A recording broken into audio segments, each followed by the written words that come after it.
Hi guys and welcome back to my channel. Now the 2023 Cheltenham Festival's only 2 days away now, so I've just got a couple of final tips for the 4-day festival. It's very exciting that it's so close now, and hopefully you've all got a few good anti-post bets lined up for the week, and hopefully we'll get some winners. Now the ground looks like it's going to be soft and could be turning towards heavy by Thursday, Friday, as there's quite a lot of rain expected on Wednesday night through to Thursday. So this could affect quite a few of the races with horses, but hopefully we'll kind of predict this and get on the right side of it.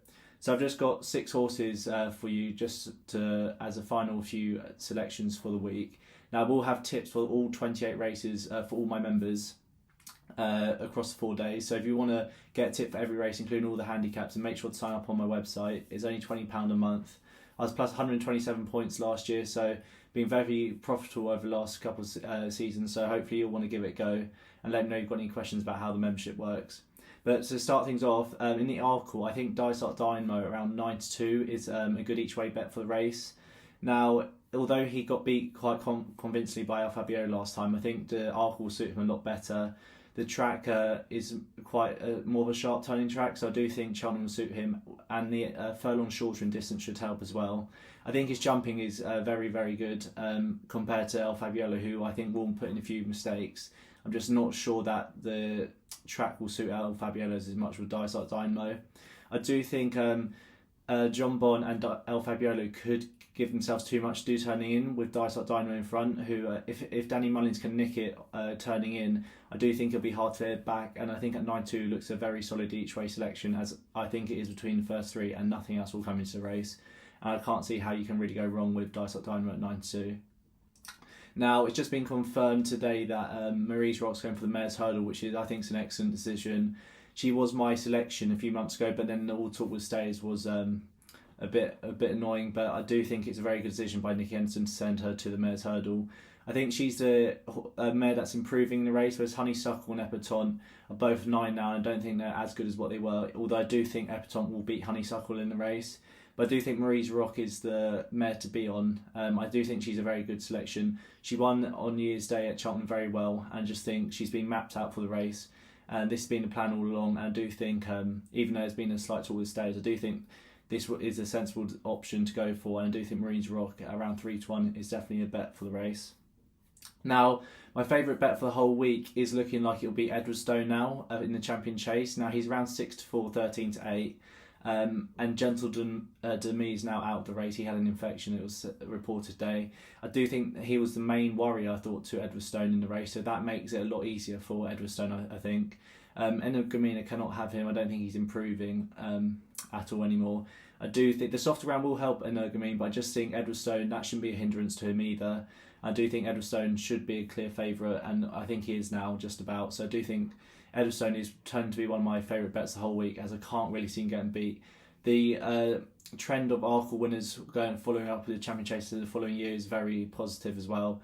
It's a good stat to follow. So I do think Edwardstone ticks a lot of boxes, and I do think he's probably one of my favourite bets the whole week. The Mighty Potter in the Turners, I can't really see him getting beat. I think he's a Gold Cup horse for next year. He just seems like he has all the attributes. I can't see any flaws in him. I can't have Appreciate It, even though I think the 2.5 mile trip will help him a lot more. He's a 9-year-old, whereas Mighty Potter's 6-year-old, so I do think Mighty Potter has a lot of advantage over Appreciate It, even though I do really like Appreciate It as a racehorse. Just think Mighty Potter, his career is planning out better, and it's a shame that Appreciate It missed some time last season with injury, but I do think Mighty Potter's going to be hard to beat. Banbridge cannot have any more at all with the soft ground. He has to have good ground, so I think his chance is completely gone. So I do think it is between Mighty Potter and Appreciate It. I think will likely come second. But yeah, I think Mighty Potter is a very strong selection for the Turners. I've got 2 horses left to go through. Now, with the ground looking like it's going to go soft, I think this massively helps Tihupu's chance in the Stayers Hurdle. Now Marie's Rock has come out of that race. The soft ground is absolutely vital to Tihupu for Gordon Elliott, and I just think he's definitely the stayer progressing. I don't think he has as many questions answered as a few others in the race. Home by Lee's form, yeah, he's looked improved this season, but I don't think you can say it's that impressive beating Bob Bollinger and Ashdale Bob this season, so I think his form might look... I just don't think he's actually as good as what it might seem. Tihupu's only 6, so he's definitely improving.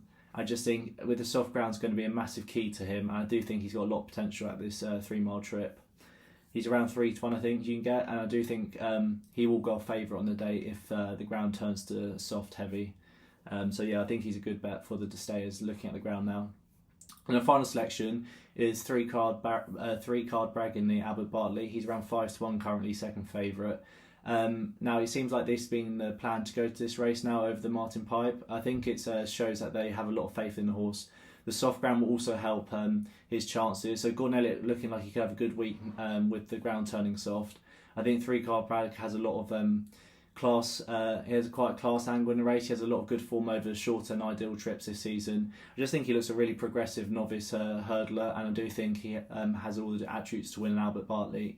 If Corbett's Cross doesn't turn up the favourite, I think he's the main danger to 3-card Bragg, but at the prices I'd definitely take an each weight bet on 3-card Bragg at around 5-1, as he should handle the ground absolutely perfectly, and I don't think he'll have any problem staying trip, and I think it's a massive show of confidence that they're going to go for the race, as his handicap mark of 142, he could utilise a novice hurdle, but he's not going to. He's going to go for the grade 1 novice hurdle instead.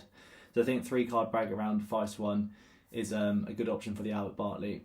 Now, obviously, I have way more tips across the 28 races for all my members, including the accumulators, which I'm going to be putting on for trebles and lucky 15s, etc. So make sure to let me know if you have any questions about how my membership works. It's only £20 a month to sign up on the website. There'll be a link in the description. So hopefully we'll have a fantastic week this week. It's going to be an unbelievable 4-day festival. And let me know how you get on with your bets this week. And I hope I found you some winners in this episode. Thanks for listening.